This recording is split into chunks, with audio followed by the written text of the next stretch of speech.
Good morning everyone. So, dito na naman kami ngayon sa airport ng General Santos City. So, ito po yung aming daily routine ng biyahe, no? Marvel to airport, airport to Marvel. And then pag may time, so pupunta muna ng Surala. So, first trip kami ngayon. So, medyo delay ang aeroplano, no? So, dumating siya 7:30. Dapat nito mga 7 o quarter 7. So, delay siya. Yan, napakaraming sundo. Hello guys daw, hello guys. Yun po yung gwardiya dito panggabi.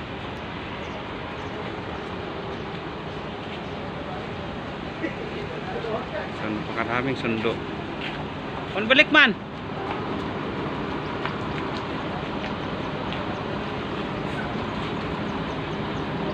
Yan guys, so yung Mount Apo, yung pangalawa sa pinakamalaki at mataas na bulkan. So dito po yan sa Topi matatagpuan. Topi, South Cotabato. Yan. So Lods, ito po yung parking lot ng airport, no? So ayan, no? Napakaganda ng sikat ng araw.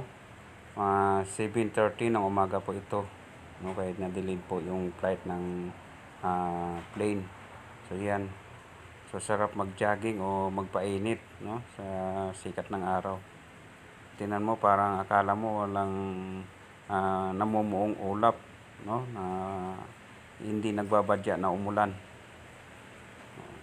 Yan naman po ang aking konduktor.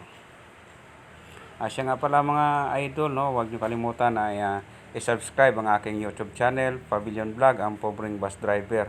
And then paki-like and share na rin mga idol, no, para mapanood din ng iba.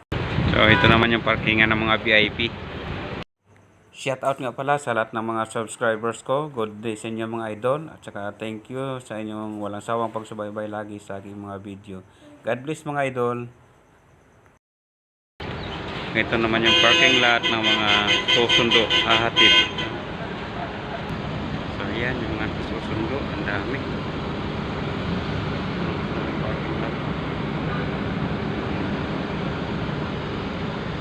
Punong-puno ang parking lot.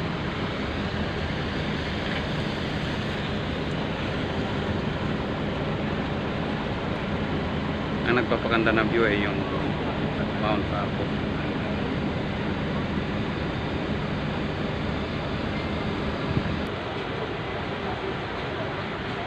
Mayroon sigurong VIP na darating, no, dahil mayroong mga pulis sa labas, oh.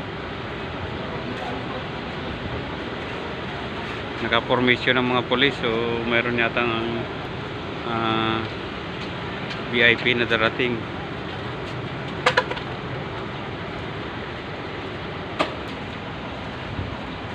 So guys, thank you for watching and good day sa inyo. Huwag niyo kalimutan na i-follow po ang aking official account, Ronald Pavilion. And then paki-like and share din mga idol. So ganun na rin po mga idol ang aking YouTube channel. Paki-subscribe na rin po ang aking YouTube channel, Pavilion Vlog, ang pobreng bus driver. So thank you mga lods. God bless.